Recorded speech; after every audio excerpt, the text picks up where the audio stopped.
Halo, Shalom. Apa kabar sahabat semua di hari ini? Saya percaya kasih karunia Allah yang jauh melampaui segala roh, hikmat, akal dan pikiran menolong kita di dalam segala sesuatu yang kita kerjakan. Doa saya, Tuhan Yesus akan pertolongan kuat kuasa Roh Kudus menolong semua kita dalam keluarga, dalam pekerjaan, semua hal-hal yang kita kerjakan dalam perjalanan-perjalanan kehidupan kita ke depannya. Baik sahabat, hari ini saya ingin membagi sebuah homili atau sebuah renungan singkat yang saya baru tulis pagi tadi. Jadi bermula dari video yang dibagi oleh adik-adik kami di Papua yang menyanyikan lagu vokal grup tentang kedatangan Tuhan Yesus pada kali yang kedua. Jadi lagu itu begitu menginspiring saya untuk sebagai hamba Tuhan ingin mengajar, menyampaikan kepada umat bahwa terus mempersiapkan diri kita sebagai sebuah persiapan dan pengharapan eskatologi kita di dalam Tuhan. Nah sahabat, saya ingin membaca, judulnya adalah Parousia atau kedatangan Tuhan. Saya ingin kita membaca di dalam 1 Korintus pasal yang ke-10 ayat yang ke-11. Firman Tuhan berkata, semuanya ini telah menimpa mereka sebagai sebuah contoh dan dituliskan untuk menjadi sebuah peringatan bagi kita yang hidup pada waktu di zaman akhir ini. Jadi di situ dikatakan contoh dan peringatan, ini dua hal yang paling penting. Nah, sahabat yang dikasihi oleh Tuhan, pengertian parousia itu adalah sebuah fenomena mengenai kedatangan Tuhan yang akan mengakhiri perjalanan sejarah dunia. Kita tahu bahwa when God was created the world, He start the world history dengan satu keluarga yaitu Adam dan Hawa. Tapi ketika mereka membuat prestasi terbesar mereka yaitu mereka jatuh ke dalam dosa, maka Alkitab berkata Adam and Eve take us away from the presence of the Lord. Mereka keluar dari taman Eden akibat pemberontakan mereka, unsubmission mereka kepada Tuhan. Nah di situ. Jadi rentan waktu kemudian Allah terus mempersiapkan semua rancangannya dan kita tahu bahwa sampai kepada titik Yesus Kristus datang, inkarnasi Allah dalam rupa manusia yang dapat kita temukan di dalam Yohanes 3 ayat 16 bahwa karena begitu besar kasih Allah akan dunia ini sehingga Dia mengaruniakan Anak yang tunggal supaya setiap orang yang percaya, ingat yang percaya kepadanya tidak binasa, not perish but have eternal life, tapi mempunyai kehidupan. Nah sahabat yang dikasih oleh Tuhan, parousia itu fenomena mengenai kedatangan Tuhan dan ada begitu banyak fenomena, ada banyak hamba Tuhan. Saya tidak ingin mengajarkan parousia atau waktu kedatangan Tuhan dengan menakuti umat, membuat umat menjadi takut atau kena mental dan lain sebagainya. Justru di tengah-tengah parousia perjalanan waktu yang Tuhan akan mengakhiri sejarah dunia ini, kita harus mempersiapkan diri kita dengan baik dan benar. Kita tidak menjadi takut terhadap fenomena-fenomena yang ada. Justru di tengah-tengah zaman akhir ini kita mempersiapkan diri kita dengan baik. Even we still work, even we still serve Him. Sekalipun kita sedang melayani Dia, kita sedang bekerja, tapi itu tidak membuat kita takut. Terus bekerja untuk mengerjakan sanctification dan purification di dalam hidup ini. Sebab itulah yang memang Allah kehendaki dalam hidup kita.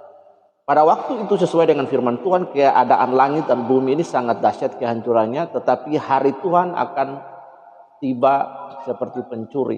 Pada hari itu langit akan lenyap dengan gemuruh yang dahsyat dan unsur-unsur dunia akan hangus dalam nyala api. Bumi dan segala yang ada di atasnya hilang, yaitu kamu yang menantikan dan mempercepat kedatangan Allah pada waktu itu. Langit akan binasa dan unsur-unsur dunia akan hancur. Kita melihat parousia menunjuk atau akhir zaman ini atau kedatangan Tuhan, parousia menunjukkan kepada berakhirnya sejarah dunia, the end of the world. Nah, jadi ketika kita berbicara orang Kristen tidak mengenal namanya hari kiamat. Hari kiamat merupakan konsepsi di luar Kristen. Tapi kita akan melihat konsep yang Kristen kenal itu konsep parousia. Karena itu penting sekali supaya world view kita, paradigma kita, konteks kita itu tepat. Nah, kita melihat eskalasi tanda-tanda zaman, akhir zaman kita, tanda-tanda zaman kita lihat dengan melalui media digital. Ini dalam skripsi saya mengambil sebuah tema yaitu teologi dan teknologi dalam era 5.0. Ini kita sudah ada di era ini. Kemarin kita sudah lewat era 4.0. Nah, hari ini kita melihat kita dapat mengambil melalui media digital yang dapat kita akses 24 jam non-stop. Kita dapat melihat di mana saja. Pertama, penyakit COVID dengan berbagai variannya ya. Kemudian ada perang, moralitas manusia menjadi rusak. Kemudian kita bisa melihat eskalasi kemajuan teknologi yang begitu cepat. Kita sampai ada di era 0, ada gempa bumi. Kita melihat kemarin ada di Taiwan. Lalu kita melihat Indonesia juga dilalui oleh Sirkum Pasifik dan Sirkum Mediterania, gimana ada Ring of Fire. Dan kalau teman-teman punya aplikasi BMG itu dapat menemukan di aplikasi BMG itu setiap hari ada ratusan gempa-gempa kecil terjadi. Nah, sahabat yang dikasih Tuhan, kedatangan Tuhan Yesus, waktu, tanggal, jam dan lain-lain tidak seorang pun yang tahu. Alkitab mengindikasikan bahwa Tuhan Yesus datang seperti pencuri pada malam hari, tiba-tiba, cepat, tidak terduga. Tidak ada pengumuman tentang kapan Tuhan Yesus datang. Pendeta gereja pun tidak mengetahuinya. Karena itu Matius 25 menjelaskan tentang perumpamaan tentang gadis-gadis yang bijaksana dan gadis-gadis yang bodoh dengan minyak pelita yang harus berjaga sampai tiba mempelai itu. Karena itu sahabat, kita bisa saja menjadi pemercaya atau gereja yang bodoh, atau sebaliknya pemercaya atau gereja yang bijaksana yang mempersiapkan diri, bergegas, sadar, tetap berjaga, eling lan waspodo. Ini penting sekali. Jadi sahabat, pengharapan eskatologi kita di dalam Tuhan Yesus itu sebuah kepastian. Itu pasti. Dan kita harus berjaga-jaga. It's not an option but a must. Bukan sebuah pilihan, tapi sebuah keharusan bagi kita untuk terus mempersiapkan diri. Karena itu sabdanya jelas bagi kita dalam 1 Yohanes 2 ayat 15 sampai 17 dikatakan, jangan kamu mengasihi dunia dan apa yang ada di dalamnya. Jika orang mengasihi dunia, maka kasih akan Bapa tidak ada dalam orang itu. Sebab semua yang ada dalam dunia itu keinginan daging, keinginan mata serta keangkuhan hidup bukan berasal dari Bapa, melainkan dari dunia. Dan dunia ini sedang lenyap dengan keinginannya, tapi orang yang melakukan kehendak Allah hidup selamanya. Nah, sahabat, di sini kita melihat bahwa uniknya perumpamaan Matius 25 ini menjadi peringatan bagi umat Tuhan. Setelah itu ada 3 pasal berikutnya soal penyalipan Yesus, kematian, kebangkitan, dan amanat agung. Sebagai hamba Tuhan, saya tidak ingin menakut-nakuti kita, tetapi mengarahkan kita untuk tetap setia mengerjakan sanctification, purification, holiness dalam kehidupan ini. Tetap mengerjakan pekerjaan-pekerjaan yang Allah sediakan bagi kita sebagai hambanya, agar kelak Tuhan datang kita tetap didapatinya setia. Nah, sahabat yang diberkati Tuhan, gereja harus memiliki kecerdasan roh atau proneo serta spiritual discernment untuk apa? Melihat situasi-situasi yang sedang terjadi, untuk mengenali the God season, mengenali waktu-waktu Tuhan di dalam hidup kita. Jangan sampai kita sibuk melayani, kita sibuk bekerja, kelihatannya seperti sebuah rutinitas, tapi sebenarnya kita kehilangan sebuah intimacy, intimacy worship with God. Kalau kita melihat peringatan yang pertama yang disampaikan kepada the first church di Asia itu, kita bisa melihat di situ bahwa teguran kepada gereja di Efesus cuma satu, kembali lagi lakukanlah kasihmu yang mula-mula. Nah, kalau tidak punya gairah, tidak punya passion, maka kita sebenarnya sudah jatuh. 1 Korintus pasal 16 ayat 22, jika seorang tidak mengasihi Allah, anatema terkutuk. Nah, ini yang harus kita pahami. Sahabat, untuk memahami waktu dan lawatan Allah, lawatan Allah seringkali orang pahami dengan keliru sekali. KKR ribuan orang hadir dan lain sebagainya. Nah, sebagainya. Bukankah Allah yang sama berfirman mendahulunya berjalan penyakit camper dan lain-lain. Ada perubahan lawatan Allah itu bisa ada perubahan sosial, politik, chaos, gempa bumi dan lain sebagainya, COVID dan lain sebagainya. Itu juga adalah lawatan Allah. Karena itu gereja harus punya world view, divine perspektif untuk mengenali musim-musimnya Allah dalam hidup kita. Ada sebuah lagu saya suka sekali dan dalam ibadah-ibadah saya sering nyanyikan. Saya meminta tolong nyanyikan lagu ini kalau saya khotbah, jangan diganti dulu sepanjang bulan-bulan kemarin. Musim akan selalu berganti, kasih Tuhan tetap abadi. Ini penting sekali Bapak Ibu. Jadi Wahyu sebagai kitab apokaliptik itu mengatakan dalam prolognya bahwa Wahyu Yesus Kristus yang dikaruniakan Allah kepadanya supaya ditunjukkannya kepada hamba-hambanya apa yang harus segera terjadi. Dan oleh malaikatnya yang diutusnya ia telah mengatakannya kepada hamba-hambanya Yohanes. Itu prolog di situ. Pembukaan kitab Wahyu mengajarkan kita bahwa ada hal-hal yang akan terjadi. The invisible things that hari ini kita belum mengerti, tetapi nanti. Bagaimana? How can we understand the God season? Adalah dengan membenamkan diri dalam kebenaran, dalam intimacy with God. Karena itu seringkali kita lupa bahwa foundation yang sebenarnya dalam kehidupan kekristenan itu adalah Roma 10:17. Bahwa faith come from hearing and hearing the word of God. Iman timbul oleh pendengaran dan pendengaran akan firman Tuhan. Sahabat yang dikasihi Tuhan, seringkali kita lupa. First time when Jesus meet with Satan in the desert, di padang gurun itu, ketika iblis mencobai Tuhan Yesus, dia cuma satu kata saja, dia tidak nengking, tidak. Dia cuma berkata, that was written. Artinya Yesus mengutip kitab-kitab yang ada. Waktu zaman Yesus Alkitab belum ada, yang belum dikanonisasi. Tetapi Yesus mengutip kitab yang ada, yaitu Pentateuch 5 kitab Musa, kemudian ada Zabur, ada kitab Nabi besar dan Nabi kecil di situ. Dia mengutip di situ. That was written, ada tertulis. Jadi betapa pentingnya firman Tuhan itu. Kita pahami sehingga hari ini kan kita bisa melihat ada hal-hal yang pseudo, khotbah-khotbah yang pseudo, pengajaran yang pseudo, doktrin yang pseudo. Nah kalau sebagai anak Tuhan kita tidak membenamkan diri dalam membaca Alkitab dalam kebenaran, sangat mudah bagi kita untuk dicuci otak, ditipu. Karena itu bisa teman-teman belajar dari gereja di Berea bagaimana mereka melakukan sebuah proses teologi yang hari ini kita kenal dengan nama hermeneutika.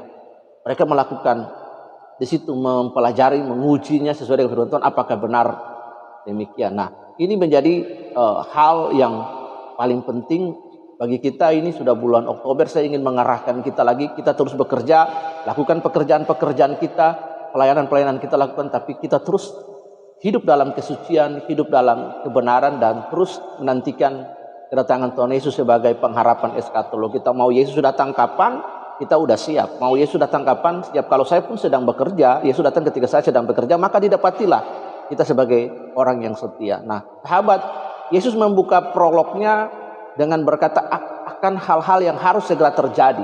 Ia telah menyatakan kepada hambanya Yohanes di Pulau Patmos. Kemudian prolog dan epilognya ini sungguh luar biasa. Wahyu 22 ayat 20-21. Ia yang memberi kesaksian tentang semuanya ini berfirman, aku akan datang segera. Amin. Datanglah ya Tuhan Yesus. Kasih karunia Tuhan Yesus menyertai kamu sekalian. Nah sahabat, ini adalah sebuah penghantar homili bagi kita. Nah, kalau kita melihat hari ini ada di dalam kita temukan, kita belajar dari satu pribadi yang bernama Simon. Simeon kita dapat membacanya, memindainya di dalam Lukas pasal 2 ayat yang ke-25. Nah, bagaimana kita memperoleh satu spiritual kecerdasan roh di situ, dan kemudian spiritual discernment, ketajaman untuk mengetahui waktu Allah, kehendak Allah, the God season in our era, di dalam era kita. Nah, Alkitab mendeskripsikan, menjelaskan kepada kita tentang the personal of Simon. Kita melihat di situ dalam Lukas pasal 2 ayat 25. Saya pakai Alkitab gadget aja biar gampang. Nah, sahabat, kita lihat dulu dalam Lukas pasal 2 ayat yang ke-25. Itu keren sekali Bapak Ibu. Jadi ada contoh, ada seorang yang bernama Simeon. Ia seorang benar dan salah yang menantikan penghiburan bagi Israel, dan Holy Spirit upon him. Jadi seorang yang benar yang saleh. Nah, kalau kita membaca kitab Ayub, kita akan menemukan juga Ayub diidentifikasi sebagai orang yang benar, orang yang saleh, jujur dan takut akan Allah. Dalam bahasa Ibrani mereka disebut syadik atau syadikim, orang-orang yang benar. Kata syadik itu yang benar artinya dalam perilaku, karakter, attitude, habit mereka itu adalah the man of God, orang-orang yang benar-benar luar biasa. Nah, sahabat yang dikasihi oleh Tuhan Yesus, Alkitab menjelaskan Simon menantikan penghiburan. Kata lain saya menerjemahkan dengan konteks sederhana adalah Simon adalah seorang eskatomania. Dia desire, dia punya sebuah kerinduan. Nah, ini yang juga harus menjadi sebuah akhir dari perjalanan kehidupan orang percaya. Bapak Ibu yang dikasihi Tuhan, memulai hidup, when we start hidup kita harus mulai dengan Tuhan, dan kita pun mengakhirinya juga dengan Tuhan, sahabat. Karena without God we cannot do everything. Tanpa Tuhan kita mungkin bisa lakukan sesuatu, tapi kalau kita berkata tanpa Tuhan kita nggak bisa lakukan sesuatu. Sahabat yang dikasihi Tuhan, ini sangat penting sekali. Kalau kita ingat pelajaran Tuhan Yesus di dalam Yohanes 16, Yohanes pasal yang ke-16 ayat 8 sampai ayat yang ke-11 berkata, jika Roh Kudus datang, maka ia akan menginsafi dunia akan 3 hal. Jika Roh Kudus datang, ia akan menginsafi dunia akan 3 hal. Yang pertama itu adalah ia akan menginsafi dunia akan dosa. Karena Roma 3:23 berkata bahwa semua manusia telah berdosa dan kehilangan kemuliaan Allah. Semua manusia telah berdosa dan kehilangan kemuliaan Allah. Ini penting sekali. Nah, karena kasih karunia itulah kita diselamatkan. Di dalam Efesus pasal 2 ayat yang ke-8, oleh iman kita diselamatkan. Terima kasih sahabat-sahabat yang telah bergabung. Tuhan memberkati kita, aktivitas kita dimanapun sahabat berada hari ini. Nah, di situ Bapak Ibu yang dikasihi oleh Tuhan. Jadi tugas Roh Kudus itu cuma 3. The 3 main word from the Holy Spirit itu 3. Banyak orang menerjemahkan keliru, padahal kita harus kembali ke Alkitab, Bapak Ibu. Nah, di situ dikatakan bahwa jika Roh Kudus datang, ia akan menginsafi dunia satu akan dosa. Kenapa dosa? Karena manusia telah jatuh ke dalam dosa. Nah, kita tidak perlu berbuat dosa untuk disebut orang berdosa. Kita sudah dari janin pun sudah berdosa, karena dosa turunan Adam dan Hawa. Yang berikut adalah Roh Kudus akan menginsafi dunia akan kebenaran. Nah, satu-satunya kebenaran bagi kekristenan itu adalah Yesus Kristus, Bapak Ibu yang dikasihi oleh Tuhan. Di dalam Yohanes 14 ayat yang ke-6 kita akan menemukan di situ bahwa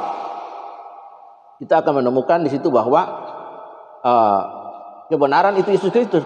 Aku adalah jalan, aku adalah jalan, kebenaran dan hidup.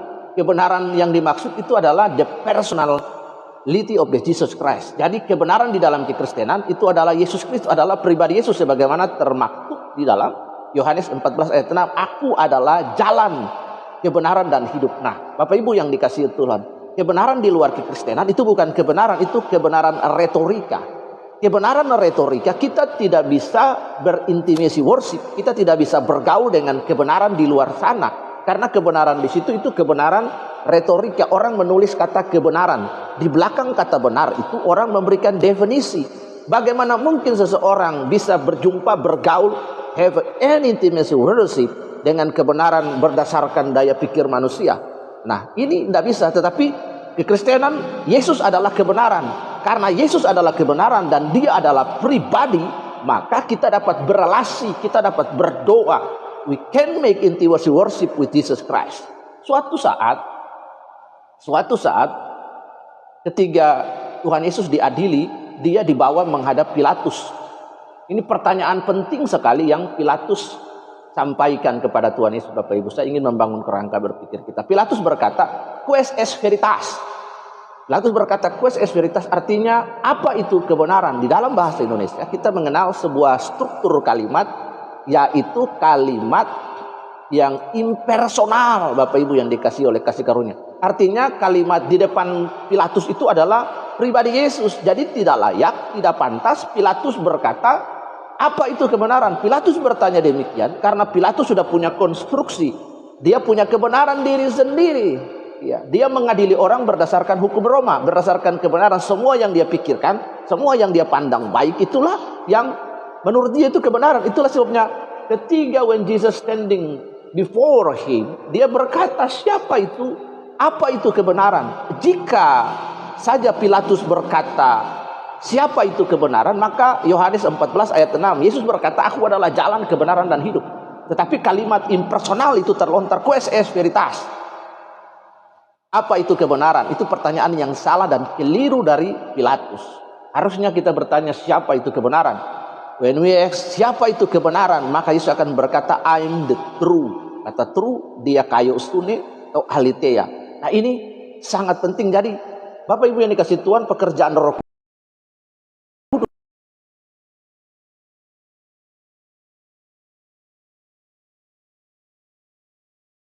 orang yang bertobat itu adalah pekerjaan Roh Kudus. Siapapun dia, mau Billy Graham ke, mau Paulus ke, mau orang besar penginjil sebesar siapapun dia, when people come to Jesus, when people repent, it's the work by Holy Spirit. Itu adalah pekerjaan Roh Kudus. Jangan orang memegahkan diri. Tugas kita adalah preach the gospel to other. Tugas kita hanya adalah memberitakan Injil yang adalah kekuatan Allah yang menyelamatkan setiap orang yang percaya. Nanti tugas Roh Kudus seperti di dalam Yohanes pasal yang ke-16 bahwa menginsafi dunia akan dosa. Mereka sadar akan dosa mereka, akan kebenaran. Mata hati batin mereka dibukakan oleh Tuhan untuk menerima kebenaran.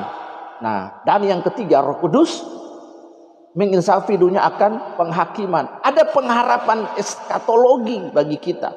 Jadi kekristenan itu jelas ketika kita menerima Tuhan Yesus, kita hidup dalam kebenaran. Nanti pun setelah kita mengakhiri dunia ini, Bapak Ibu yang dikasihi oleh Tuhan, maka kita akan punya pengharapan eskatologi di dalam Tuhan.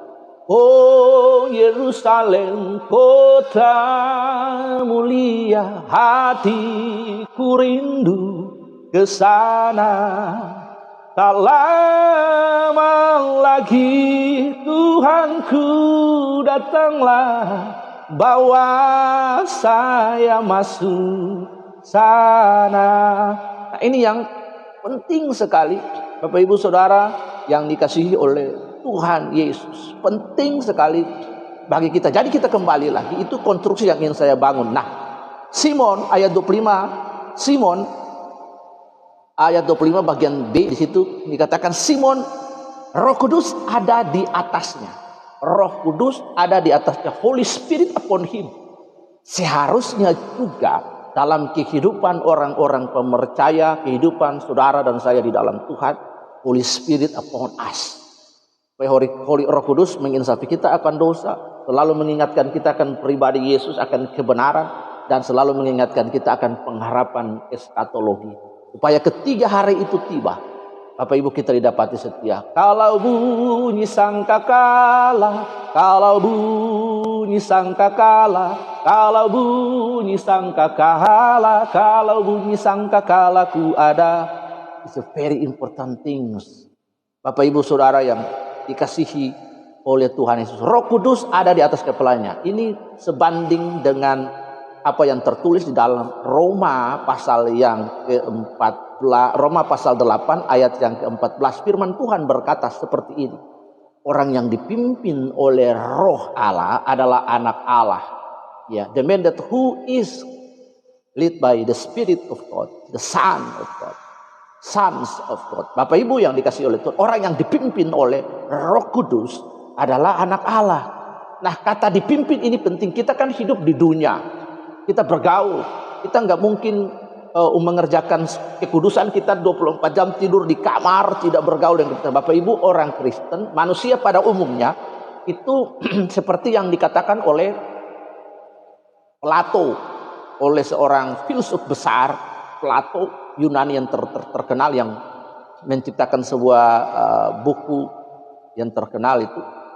Bapak Ibu, di sini kita melihat Plato berkata bahwa manusia itu saya mohon maaf, saya sedikit lupa kalau tidak Plato, Aristoteles, dikatakan zoon politikon. Ya mungkin bisa teman-teman membantu saya nanti meralat. Tapi saya mau bilang zoon politikon, manusia itu makhluk sosial. Kita mengerjakan kekudusan itu bukan tinggal di kamar. Tuhan juga menciptakan manusia, Adam dan Hawa ada temannya, bersosial di situ. Nah, kita bisa melihat bukan mengerjakan kekudusan kita tinggal dalam kamar terus, tapi tidak bergaul. Kita tetap hidup bergaul dengan orang di luar sana. Cuman pilihan kita, attitude kita, cara pandang kita, kesadaran akan keberadaan identitas kita sebagai orang benar itu harus berbeda, different. Bahkan kekristenan yang anomali, yang berbeda dengan dunia. Karena itu Bapak Ibu, Kristen pertama di Antioquia itu bukan disebut Christ in, tapi habitus. Habitus artinya habit, kebiasaan orang-orang yang percaya pengikut Yesus pada waktu itu berbeda dengan komunitas di Antioquia yang merupakan sebuah vasal Roma waktu itu. Yang berbeda, bertolak belakang. Ya kalau waktu itu, zaman-zaman itu orang 7-Eleven, kumpul kebo, orang Kristen yang percaya Yesus itu tidak melakukan demikian. Minum mabuk, pesta pora, maka orang yang Kristen demikian tidak. Nah itu disebut anomali, habitus, habitat atau habit, kebiasaan yang berbeda. Nah, Bapak Ibu yang dikasih Tuhan, kembali lagi ke Roma 8 ayat 14 bahwa orang yang dipimpin, the man that who is led by the Spirit of God is the sons of God, adalah anak Allah. Di situ dikatakan Roh Kudus ada di atasnya. Nah kata dipimpin ini artinya agone, artinya ada intense konflik. Ketika kita hidup di dalam dunia ini, kita kan kerja, tidak semua orang Kristen lantas kita jadi orang suci, enggak. Kita kerja, di situ ada kesempatan bagi kita untuk korupsi, kesempatan bagi kita untuk berbuat dosa, ada tawaran bagi kita untuk berzina. Mungkin orang enggak tahu, tapi karena sebagai Roh Kudus, orang yang dipimpin oleh Roh Allah, kita punya kuasa untuk menolak hal-hal, memilih, memutuskan menolak hal yang demikian. Nah ini yang penting, Roh Kudus ada di atas. Jadi ada intense konflik. Ada dua jenis manusia dalam diri kita, yaitu yang pertama manusia sarkos, manusia daging, perbuatan-perbuatan daging. Nah ketika kita sudah menerima Tuhan Yesus dan hidup di dalam dia pembaharuan oleh Roh Kudus, maka Roh Kudus menuntun kita. Lalu ada yang disebut manusia pneumatikos, manusia rohani. Jadi manusia daging dan manusia roh ini bertempur. Alkitab berkata daging itu lemah, roh itu penurut. Kita mau ada kesempatan, peluang bagi kita untuk berdosa, berzina, cabul dan lain. Nah ada roh hati nurani kita, hati nurani atau konsisain, sunar desis, roh Allah dalam kita, itu konter jangan, itu kontra jangan. Nah dengan demikian, jika setiap hari, day by day, kita submit, obey to the willingness of God, terhadap kehendak Allah, terhadap roh Allah yang dalam diri kita, maka kita akan dengan gampang, mudah menaati, mendengar suara Tuhan. Karena apa? Kita sudah terbiasa menaati tuntunan Roh Allah, sudah terbiasa menaati tuntunan Roh Kudus. Jadi kalau Roh Kudus ngomong apa-apa, kita paham, kita ngerti, bisa aku manut, bisa aku melowai Roh Kudus. Nah ini yang penting sekali. Nah Bapak Ibu yang dikasih Tuhan, Bapak Ibu yang dikasih sebentar Bapak Ibu, saking semangat saya minum dulu tehnya. Nah ini yang paling penting dalam hidup kita Bapak Ibu yang dikasihi oleh Tuhan Yesus Kristus. Yang kedua dalam Lukas pasal 2 ayat 26, dan kepadanya telah dinyatakan oleh Roh Kudus. Jadi bagaimana Simon itu punya intimacy, deeply intimacy worship with God. Saya ngebayangin bagaimana Simon itu intim sekali bergaul dengan Roh Kudus. Karena ayat 26, Lukas 2 ayat 26, dan kepadanya telah dinyatakan oleh Roh Kudus bahwa ia tidak akan mati sebelum ia melihat Mesias, yaitu dia yang diurapi Tuhan. Ini juga harus menjadi sebuah pelajaran bagi orang Kristen, bahwa setiap orang Kristen yang lahir, dia harus lahir dan besar, mengambil pilihan keputusan bertemu dengan Yesus. Dia pun ketika dia mati harus mati dalam Tuhan. Diberkatilah, karena itu Alkitab berkata, diberkatilah orang-orang yang mati di dalam Tuhan. Artinya mati dalam mempertahankan imannya, jangan murtad. Mati dalam mempertahankan iman. Simon tidak akan mati sampai dia akan melihat Mesias. Dan Simon bertemu, Simon menggendong Mesias, Yesus yang masih dalam bayi, tapi ilahi, divine, dia juru selamat. Dalam inkarnasi rupa manusia, rupa daging itu, Yesus masih bayi, tapi dia tahu bahwa itu juru selamat. Jadi Roh Kudus dinyatakan oleh Roh Kudus bahwa dia tidak akan mati Bapak Ibu sampai dia bertemu. Nah kemudian setelah dia bertemu dengan Yesus, dia berkata, Tuhan aku boleh pulang, boleh ambil hidup saya. Nah ini dia bertemu dengan Tuhan. Nah ini juga harus menjadi sebuah pernyataan bagi kita, bahwa Roh Kudus menyatakan, Roh Kudus harus berbicara. Nah hari ini kita melihat banyak orang ngaku nabi, padahal orang, dan dengan mudah orang Kristen gampang sekali percaya bahwa oh itu nabi, itu rasul. Enggak Bapak Ibu, secara singkat saja ada pelajaran lain saya tentang kenabian, tapi saya mau menjelaskan nabi itu berasal dari kata nabah. Pertama kali kata nabi disebut ditujukan kepada Abraham. Kata Abraham adalah disebut nabi. Ciri nabi itu doanya dijawab. Itu ciri doanya dijawab. Ciri nabi itu dia berdoa, Tuhan menjawab dia. Nah, itu salah satu ciri Nabi, perkataannya tepat, tidak gugur. Nabi tadi saya bilang berasal dari kata nabah, yang artinya the man that who is influencing by divine spirit of God. Dan Nabi itu hanya berasal dari orang Israel. Tidak ada Nabi di luar Israel, tidak ada. Karena Nabi itu dipimpin oleh Roh Allah. Dia berjalan oleh Roh Allah, mewakili as a representative of God, berbicara atas nama Allah. Itulah sebabnya ketika Nabi berfirman, maka dia berkata demikianlah firman Allah. Demikianlah firman Allah. Karena itu ketika ada orang di luar kekristenan yang mengaku-ngaku Nabi, he is not a prophet. Karena profet yang benar, nabi yang benar itu datang dan muncul dari keturunan Yakub Israel. Juru selamat itu datang. Karena itu orang di luar yang mengaku-ngaku nabi kita tidak menerima. Orang Kristen juga harus percaya. Dan ciri dari nubuatan itu satu adalah akurasi, ketepatan, futuristik, tepat. Hari ini terjadi COVID, harusnya ada seorang nabi yang sudah bernubuat 5 tahun sebelum COVID terjadi. Tanggalnya tepat, durasinya tepat. Kalau tiba-tiba waktu COVID terjadi lalu ada orang menyampaikan nubuatan bahwa itu dari Tuhan, itu COVID dan lain sebagainya, bohong. Dan itu harus dilempari dengan batu menurut perjanjian lama. Kalau hari ini kan kita kena kuhab. Kita kena kuhab bisa 338 dan lain sebagainya. Nah, ini penting sekali Bapak Ibu yang dikasih oleh Tuhan, sehingga kita nggak dibodoh-bodohin. Jadi Roh Kudus dinyatakan bahwa ia tidak akan mati.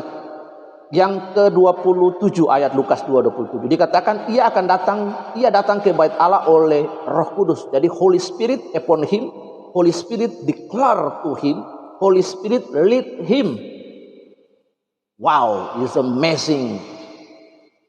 Roh Kudus menuntun dia ketika dia berjumpa dengan Tuhan Yesus. Lalu ada kalimat yang sering dipakai oleh saudara-saudara kita Katolik, yaitu namanya sebuah pernyataan yang sering dikutip ketika ada homili kematian, yaitu nun dimitis, biarlah hamba pulang kepada engkau karena hamba telah berjumpa dengan Tuhan Yesus. Setiap orang Kristen, dia mengakhiri kehidupan imannya harus di dalam Tuhan, karena Alkitab berkata berbahagialah orang yang mati dalam Tuhan.